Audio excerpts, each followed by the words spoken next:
आणि त्यांच्याकडून तुम्हाला काही नवीन माहिती द्यायची।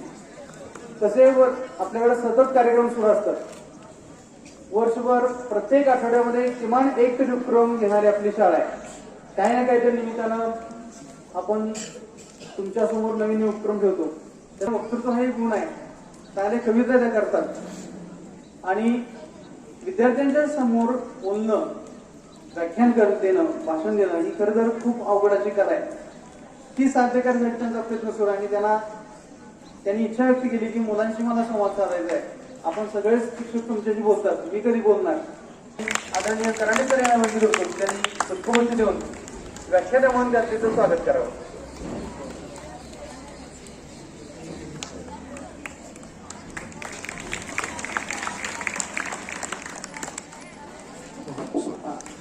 यानंतर मेरू मॅडम यांना विनंती की त्यांनी आपलं मनोगत व्यक्त करावं आणि हे पहिलं पुष्प आहे, तरी पण अगदी आत्मविश्वासानं आपला विषय आमच्यासमोर मांडावा, त्यासाठी आपल्या सर्वांच्या वतीने हार्दिक शुभेच्छा।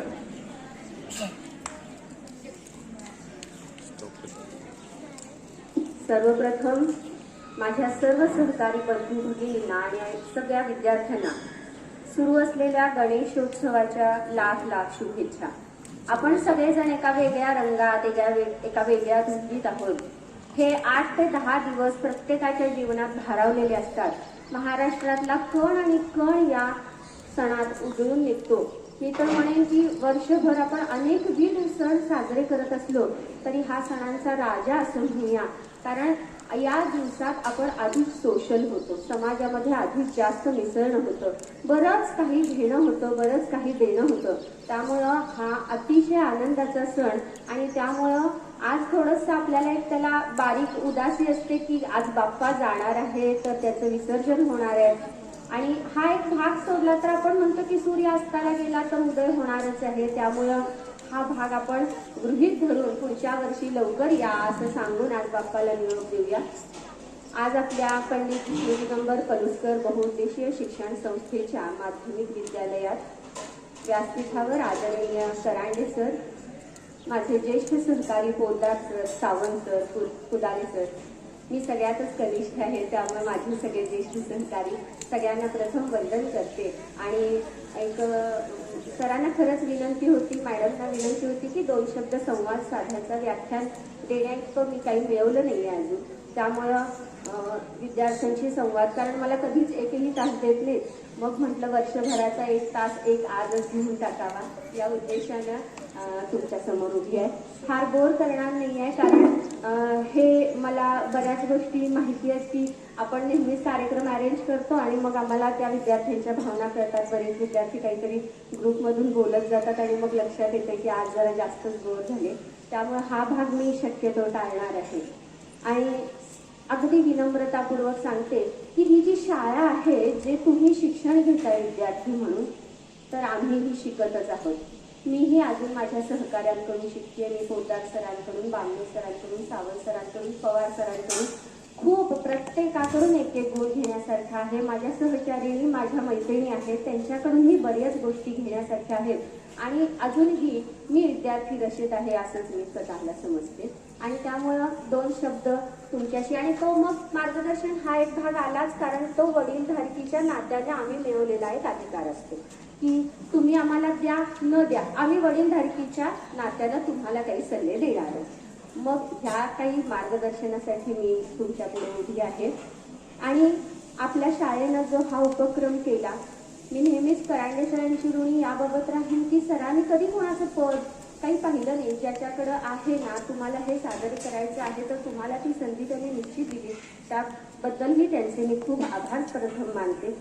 आणि आपण जो हा उपक्रम केला की 5 दिवसांचा व्याख्यानमाला, 4 दिवसांची व्याख्यानमाला की ज्यात आपण काही लोक आपले परिसरातले चांगले नामांकित ज्यांच्याकडून आपल्याला काही घेता येईल आणि असं आपण इथं सादर करायचं, इथं तुमच्या पुढे ठेवायचा प्रयत्न केला। मग हाच असेल कदाचित सार्वजनिक गणेशोत्सवाचा खरा उद्देश की एकाने किंवा आपल्या मोठ्या लोकांनी ज्या उद्देशाने हे सुरुवात केली त्याचा उद्देश कुठेतरी सफल होतोय असं या ठिकाणी मग म्हणावं लागेल। आणि माझं हे निवेदन म्हणू शकतो आपण, कारण निवेदन हे असं मधलं असतं असतं की विनंतीही नाही आणि जबरदस्तीही नाही, याच्यामध्ये जे असतं ते निवेदन आहे, जे तुम्हाला आवडेल, चांगलं वाटेल ते तुम्ही घ्या. म्हणून हा संवाद असं मी समजते आणि मुद्द्याला थोडा हात घालते. हे बघा, प्रत्येक मग काही असे पॉइंट्स बोलावे वाटतात की जे शाळा, अभ्यास, मार्क, गुण, टक्केवारी, नंबर, प्रथम, द्वितीय, तृतीय या सगळ्यांच्याही परे जाईल. कधी कधी असं वाटतं की चांगले शिक्षक, चांगली शाळा मिळणं किती भाग्याचं आहे. हे सगळं तुमच्या नशिबाला आलंय, आमच्याही नशिबाला आलं. मी एक गोष्ट सांगते. आम्ही हायस्कूलमध्ये होतो आणि अखिल भारतीय विद्यार्थी परिषदेमध्ये नुकती आमची नोंद झाली होती. तुम्हाला ऐकून माहितीये, मोठ्या मुलांना ऐकून माहितीये, अखिल भारतीय विद्यार्थी परिषद. तिथं आमचं रजिस्ट्रेशन नुकतंच झालेलं आणि आम्ही अगदी वेगळ्या एका ध्येयानं काम करायला लागलो होतो. आमचे एक सर होते इचलकरंजीला, महाजन सर, अतिशय धडाडीचे, आपल्या जसे शिक्षक आहेत तसे मुलांच्या ध्येयासाठी प्रचंड प्रयत्न करणारे. आणि गणेशोत्सवाच्या कार्यक्रमात एका सांस्कृतिक मंडळामध्ये लावणीच्या देखाव्याचा विषय चालला होता. तिथं एक गाणं लागलं, 16वं वरीस धोक्याचं. ही एक लावणी आहे जुनी, जी बऱ्यापैकी तुम्हाला माहित असेल नसेल. सर आले, स्टेजवर चढले. सरांनी सांगितलं हे गाणं बंद करा. कोण सांगितलं रे 16वं वरीस धोक्याचं? माझी मुलं अखिल भारतीय विद्यार्थी परिषदेचे सदस्य आहेत, विचारा त्यांना काय काम करतात ते, आणि तुम्ही हे गाणं काय लावलं? कोण सांगितलं हे धोक्याचं वर्ष आहे? ही घटना घडून गेली. ही घटना आमच्या नजरेसमोर घडली आणि बऱ्याच वर्षानंतर जेव्हा मला थोडंफार काव्य करायची इच्छा म्हणा किंवा मी थोडंफार करू शकायला लागले, त्यानंतर एक कविता केली. का केवळ इतकीच असावी या सालाची ओळख हो, म्हणे 16वं वरीस धोक्याचं हो, 16वं वरीस हो. का केवळ इतकीच असावी या सालाची ओळख हो, म्हणे 16वं वरीस धोक्याचं हो, 16वं वरीस हो. शिवबांचा निग्रह गाठला रायरेश्वराची घाटी हो. शिवबांचा निग्रह गाठला रायरेश्वराची घाटी हो. बोट चिरले रक्ताभिषेकासी, साक्ष फक्त बालचमूची हो. कोणी मोठं होतं त्यांच्यासोबत? सगळी 16 वर्षाची 14 वर्षाची मुलं होती. बोट चिरले रक्ताभिषेकासी, साक्ष बालचमूची हो. घोषणा झाल्या आणा भाकाती नांदी स्वराज्याची. घोषणा झाल्या आणा भाकाती नांदी स्वराज्याची. त्या कोवया वयाला गणना कशाची होती? त्या कोवया वयाला गणना कशाची होती हो. का केवळ इतकीच असावी या सालाची ओळख हो, म्हणे 16वं वरीस धोक्याचं हो, 16वं वरीस हो. ज्ञानोबांनी रचली ज्ञानेश्वरीची ओवी ओवी. ज्ञानेश्वरांनी रचली ज्ञानेश्वरीची ओवी ओवी. लहान थोर आणि बड्या बुढ्यांनी कुणीही कितीही गावी. लहान थोर आणि बड्या बुढ्यांनी कितीही गावी. दारिद्र्यातही संस्काराचे दिव्य जिथे सच्चरित्र हो. दारिद्र्यातही संस्कारांचे दिव्य जिथे चरित्र हो. हृदयात जनांच्या कोरीव असे सत्याक्षर पाहिले तिथेच हो. का केवळ इतकीच असावी या सालाची ओळख हो, म्हणे 16वं वरीस धोक्याचं हो, 16वं वरीस हो. कित्येक पात्रे झाली आहेत इतिहासाच्या गर्भात. कित्येक पात्रे झाली आहेत इतिहासाच्या गर्भात. त्यांच्या कर्तृत्वाच्या दखला गेल्या दरवळ गेला असं म्हणतात. त्यांच्या कर्तृत्वाचा दरवळ गेला असं म्हणतात. सोशल मीडियानं आपण इतके पीडित झालोय की आपल्याला 10 रुपयाचा पेन जरी कोणाला द्यायचा झाला तर आपण आधीच प्रसिद्धी करतो. शिवाजी महाराजांच्या सुदैवाने ह्या गोष्टी तेव्हा नव्हत्याच. स्वराज्यापर्यंत पोहोचण्यापर्यंतच हा विषय तिथंच आपल्यासाठी संपुष्टात येतो. म्हणजे आपण बऱ्याच गोष्टी आरंभ करतो आणि प्रसिद्धीच्या झोतात अडकून पडतो. मग अशी कितीतरी पात्र आहेत की जी प्रसिद्ध झाली आणि न प्रसिद्ध झाली, अप्रसिद्ध झाली. कित्येक पात्रे झाली इतिहासाच्या गर्भात. त्यांच्या कर्तृत्वाचा दरवळ गेला असं म्हणतात. वयाचे त्यांना बंधन कसले वरवाळूवर स्वार. वयाचे त्यांना बंधन कसले वयवारूवर स्वार. अंगामध्ये वीरश्री लेऊन सीमेवरती कुणी लढतो हो. का केवळ इतकीच असावी या सालाची ओळख हो, म्हणे 16वं वरीस धोक्याचं हो, 16वं वरीस हो. तुम्हाला ही गोष्ट सांगायसाठी हे आहे की यानंतर जेव्हा आपण 10वी पार करतो तेव्हा आपण इतके अभ्यासात आणि अन्य गोष्टीत गुरफटून जातो की काही 4 शब्द सांगायसाठी, काही 4 शब्द ऐकायसाठी हेच एक मैदान आहे, हेच एक ठिकाण आहे की जिथं हे आपण सगळं घेऊ शकतो. काही गोष्टी मी तर म्हणेन की आज आमच्यापेक्षा, आम्हाला ज्या वयात उमज होती त्याहीपेक्षा अधिक उमज तुम्हाला आहे.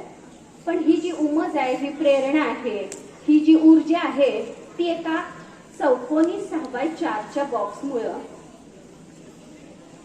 त्याच्यावरती धूळ पडायला लागली. आपण सायन्समध्ये शिकलो की सगळ्या शरीरात जेवढे जॉईंट्स नाहीत तेवढे या बोटात आहेत. शिकलो शरीरात जेवढे जॉईंट्स आहेत त्याच्यापेक्षा सगळ्यात जास्त या बोटाचे आहेत, ज्याचा वापर फक्त आपण आता असा करतो. हा भाग जेव्हा आपण टाळून जाऊ तेव्हा आपण निश्चित काहीतरी करू असं मला वाटतं. आता उभं राहिल्यानंतर उपदेश हा आला म्हणजे तुम्ही घ्या, अगर न घ्या आम्ही तो देणार, कारण तो आमच्या वडिलांचा हक्क आहे असं आम्ही समजतो. मी काही गुणांवर बोलेन की जे गुणांच्या परे, टक्केवारीच्या परे असतील. त्यातली सगळ्यात पहिली गोष्ट अवलोकन. आपल्या विद्यालयात परवा आलेले मांगले सर जे होते त्यांनी इतकी एक छान गोष्ट सांगितली की त्यांनी प्राणी कसे वागतात त्यांचंही अवलोकन केलं होतं. परवाचं एक उदाहरण असं आहे की मी एका स्टँडवर उभी आहे, एका गावाला चालले, शेजारी पाजारी थोडा ग्रामीण भाग आहे, पागोटे बांधलेले 2 वयस्कर आजोबा झाडाखाली बसले आणि बाकीची जी सगळी मुलं आहेत ते कानात कॉड घालून चालू आहेत. गाड्या येत आहेत, गाड्या लागतायत, गाड्यांचं पुकारतायत. एक गाडी पुकारली, कवठे मांग काय ते पलूस, गाडी प्लॅटफॉर्म नंबर 5 वर लागेल. पलूसला जाणाऱ्या मुलांना काही ऐकायला आलं नाही, कानात कॉड आहे. परत पुकारलं, कवठे मांग काय ते पलूस, तासगाव जाणारी गाडी फ्लॅट क्रमांक 5 वर उभी आहे. 5 मिनिटांनी त्याला काहीतरी असा एक व्हिडिओ जाऊन दुसरा व्हिडिओ येतो ना, त्या मधल्या सेकंदात त्याला लक्षात पलूस काहीतरी आलं आणि त्यानं काढलं आणि तो 5 नंबर फ्लॅट कडे गेला आणि मग तोपर्यंत कंडक्टर. इतके आपण हरवले ना त्या गोष्टीत की या गोष्टी सहज करून जायला लागलं आणि काही आपल्याला ते कळे नाही झाले. अशीच गोष्ट आता परवा वाचली की एक मुलानं कानात कॉड घातली, रेल्वेच्या टपरीवरनं चालत चाललाय, रेल्वे घेऊन गेली. म्हणजे या गोष्टींना आपण इतकं महत्व दिलंय की हेच वय आहे खेळायचं, बागडायचं. सरांनी आता मघाशी अगदी प्राणपणानं सांगितलं, सायकल चालवा. तर हा जो भाग आहे हा याच आयुष्यात आहे, हे परत नाही. हे परत मिळवायचं असेल तर तुम्हाला फार त्रास सहन करावा लागेल.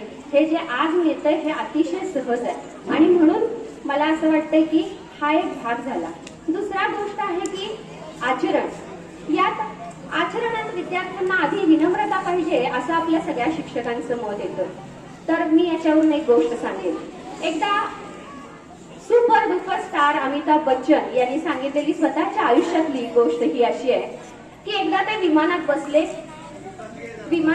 त्यांची सीट रिझर्वड असते. विमानात काय अशी घाई गर्दी, कोणी धरून उभारलाय, कोणी खाली बसलंय बोचकं घेऊन, काही प्रकार नाही. ज्याच्या त्याच्या सीट बुक आहेत.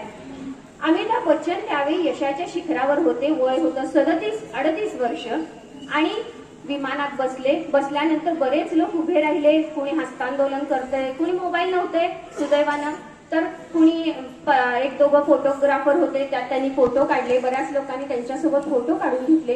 आणि अमिताभ बच्चनना कुणीतरी आता या मागच्या वर्षी एक प्रश्न विचारला की इतकं सुपर डुपर म्हणजे सुपरस्टार झाल्यानंतर पण तुमची भाषा इतकी विनम्र कशी राहिली, तुम्ही इतके विनम्र कसे राहिला. त्यानंतर त्यांनी सांगितलेली ही गोष्ट आहे की मी असा गेलो, विमानात बसलो, मला खूप लोक भेटायचे, माझ्या गाडीच्या मागून असे लोक पळायचे आणि मला फार आनंद व्हायचा आणि मला थोडाफार त्याचा माज यायला लागला होता.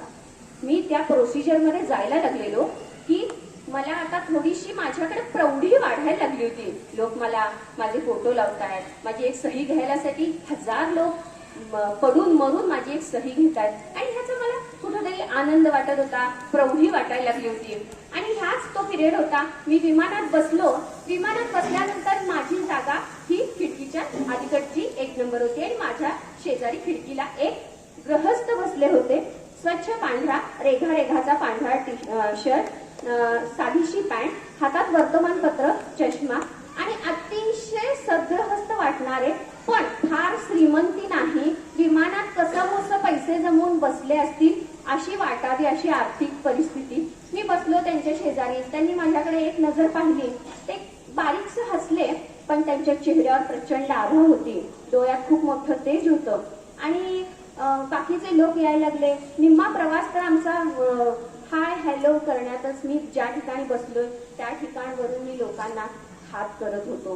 पण मला आश्चर्य वाटलं की ह्या सगळं असताना माझ्याशी बोलायचं नाहीये. हे थोडंसं मला कुठंतरी चटका लावून गेलं की मला इतका सगळा भारताच्या बाहेरचे लोक मला ओळखतात. मी सुपरस्टार होण्याच्या पायऱ्या चढतोय आणि हे सगळं माझ्याकडे साधा चांगला नजर कटाक्षही टाकत नाहीये. मग त्यांना म्हटले, नमस्कार, तुम्ही काय करता? तर मी इंडस्ट्रीमध्ये, फिल्म इंडस्ट्रीमध्ये काम करतो. अमिताभ बच्चन यांनी सांगितलं. अच्छा, बरं आहे, चांगलं आहे. आजकाल चांगले दिवस आलेत म्हणे फिल्म इंडस्ट्रीमध्ये, भरपूर चांगली खूप जोरात चालायला लागली. मग त्या सगळं असताना यांनी काही विचारलंच नाही. यांना काही विचारण्याची गरजच वाटली नाही, कारण त्या व्यक्तीची देहबोलीच अशी होती किंवा कपडे असे होते की एक सर्वसामान्य सद्गृहस्थ ज्याला कंपनीनं तिकीट काढून विमानात बसवून कुठल्या तरी देशात कामासाठी पाठवायचं आहे. हा वेळ असाच गेला. त्यांच्याशी बोलणं झालं. मध्यंतरी ते काहीतरी काढत होते, पेपरवर लिहित होते, पेपर वाचत होते. असं त्यांचा अभ्यास स्वतःचा चाललेला. मध्येच खिडकीतून बघत होते. आणि अमिताभ बच्चन यांना वाईट वाटलं. अशीही लोक आहेत, अमिताभ बच्चन माहित नाही, अशीही लोक आहेत.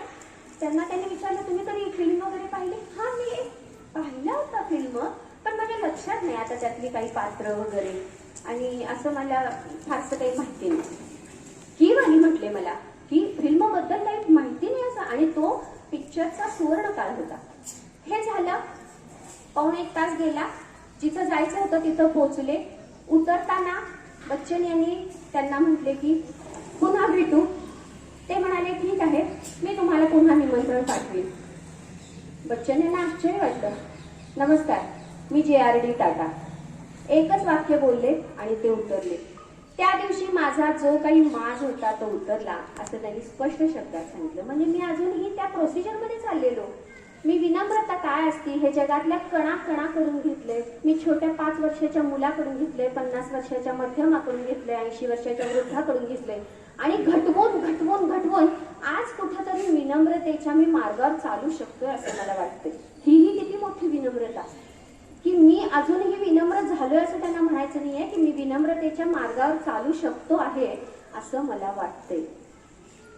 मोठा माणूस मोठा होण्यासाठी, त्याच्याकडे नजर वर करून बघण्यासाठी अनेक खास खड्डे काटेकुटे त्यांना झेलावे लागतात. ऊन वारा पाऊस घ्यावा लागतो. आणि म्हणून एखाद्या मोठ्या व्यक्तीकडं किंवा एखाद्या खूप प्रतिथयश कलाकार असोत किंवा अन्य कुणाबरोबर आपण त्यांच्याकडे पाहण्यात ते काही रुसत नाही. कुणीही वरून नाही पाहिलं म्हणून ते काही रुसत नाही. पाणी जमिनीत मुरू नये तरी रानफुल फुलायचं राहत नाही. अशी सगळी रानफुलं नेहमी फुलत राहा. कोणी बघो न बघो स्व आनंदासाठी जगत राहा. आणि अत्यंत मृदू भाषेमध्ये आपल्याला खूप छान मार्गदर्शन दिलं. बच्चनजींची खूप छान अशी कथाही आपल्याला सांगितली. आणि एक व्याख्याता म्हणून अक्षय चांगली तयारी मॅडम तुम्ही तयारी केलेली आहे. इथून पुढे अशा प्रकारे छान तयारी करावी आणि व्यासपीठ गाजवेल अशी शुभेच्छा. त्यानंतर मॅडम, सर्व कार्यशी सर्वदा. विद्यार्थी मित्रमैत्रिणींनो, आपल्या विद्यालयामध्ये उडान गणेशोत्सवानिमित्त आजचं तिसरं पुष्प आपल्या विद्यालयातील क्लेरिकल विभाग सांभाळणाऱ्या सौ मेरू मॅडम यांनी इथं आपलं मनोगत व्यक्त केलंय. खरं म्हणायला गेलं तर खरोखर अष्टपैलू व्यक्तिमत्व आहे. मेरू मॅडमचं व्यक्तिमत्व जे आहे ते अष्टपैलू व्यक्तिमत्व आहे. म्हणजे त्यांना कविता करता येतात, लेखन करता येतं, सुंदर भाषण करता येतं, अतिशय सुंदर नृत्य करतात. विशेष म्हणजे सकाळी आपण जे च्या बाबतीमध्ये ऐकलो ते सायकलिंग सुद्धा मॅडम करतात. यासाठी जोरदार मॅडमचं आपण अभिनंदन करूया टाळ्या वाजवून. आणि हे सगळं सांभाळत असताना त्यांनी आपल्या 2 मुलांना सुद्धा उत्तम घडवलेलं आहे.